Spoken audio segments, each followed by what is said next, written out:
Alright guys, so I'm here today to give my review of Teen Titans The Judas Contract. Now, as some of us may know, this is like the definitive origin story of the Teen Titans. And I gotta tell you guys, this movie is very, very well done, but you will feel different things about it depending on a lot of things. One, if you've read the original comic. And two, if you've seen the original Teen Titans animated series from 2003. Because, well, let's get on with the actual review before I dive into that. So the movie opened with a flashback of about 5 years where it's a newer version of the Teen Titans East with Bumblebee, Beast Boy, Kid Flash, and Dick Grayson, aka Nightwing, still performing his role as Robin. And this covers the part of the Titans origin story where Starfire, aka Corey, as she's referred to in this movie, and in Justice League vs. Teen Titans as well, joins them. And it covers them basically helping Starfire from being captured. And then it jumps to about 5 years fast forward to the present day where Starfire is the actual leader of the team, and Nightwing has just returned from doing various training with either Batman. It's never fully revealed what Nightwing's been doing except gathering data, but I guess that's just a footnote. So it opens up with Tara already being a member of the team, and that's where some of the problems I have with this movie come in. Like, in the original Teen Titans show from back in the day in 2003, Tara had more of a build-up for an origin story. But with this, it was like, hey, look, she's here she is, and here we go. So, the overall plot of the movie is that Brother Blood in this movie is still kind of the same thing he always was with Cyborg, except now the Hive is sort of this religious cult church, and Brother Blood thinks he has been chosen by the divine gods above to ascend to God's status himself and cleanse the world of all its sins and move it towards a better direction. Although he dislikes outsiders questioning him about his purpose. So what he has done with them is he has his wife and I guess lover Mayhem execute them via shot to the head, chest, or back. And he basically bathes in their blood to preserve his immortality. And basically what happens is, much like what happens in the 2003 version, Deathstroke, aka Slade Wilson, sends Tara to befriend Starfire and the rest of the team so she can gain their trust, so Deathstroke can fulfill his contract with Brother Blood to basically have the Teen Titans to power up the machine so he can absorb all their power and become a god. And obviously, because of Tara's loyalty to Slade in this movie, he is able to achieve that. But before all that occurs, we do actually get to see a lot of the elements of the classic Teen Titans from 2003, I mean. You have Starfire and Nightwing finally getting the chance to sort of move in together and have that romantic relationship, which is something that Starfire and Robin didn't get to have back in the day. Throughout the movie, you still have Beast Boy being that comical relief that he always was, but I will give it to him. He does try and maintain a more serious role in the movie, on top of still having a slight love interest for Terra, at least until she reveals her true motives later.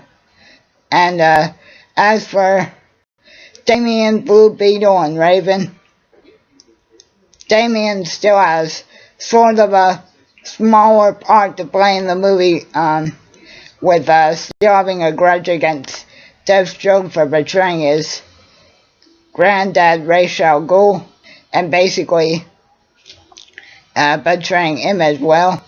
But Blue Beetle and Raven really don't have all that much of a key role to play in the movie. Blue Beetle's whole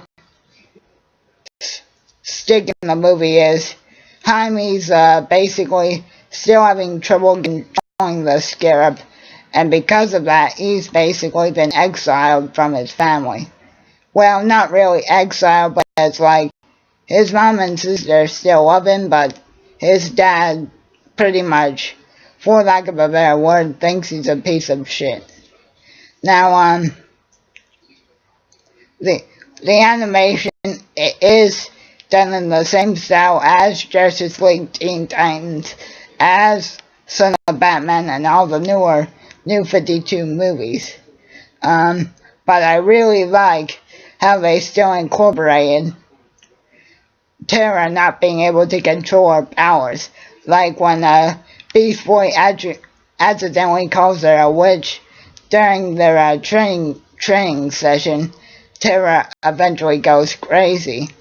And how Slade manipulates her in this version is actually quite funny, actually, because in the 03 version, Slade just promises Terra that he'll help her control her power. But in this movie, in the Judas contract, Slade gives Terra the false promise that they can be romantically involved once his contract with Brother Blood has been fulfilled. And as we all know from, if we've either read the original content of the Judas contract, Slade ends up betraying Terra and offers her power to Brother Blood's machine because Slade was unable to execute Nightwing. And when Brother Blood finally gets all the Titans' power plus Terra's, he transforms into this really badass, I guess you could say, a nod to what Kevin 11 did back in Ben 10. I mean, it literally looks 10 times as cool and as badass as that. But in this version, Brother Blood is obviously able to control that state better. But what stops him is Raven, I guess, dialing in a little help from her dad. And she basically uses, a demon drain spell to basically make Brother Blood powerless. But before Starfire, Nightwing, and the rest of the team can, I guess, make Brother Blood pay for what he's done, his wife, Mayhem, basically shoots him, aka, or as she puts it, saves him from becoming a caged animal.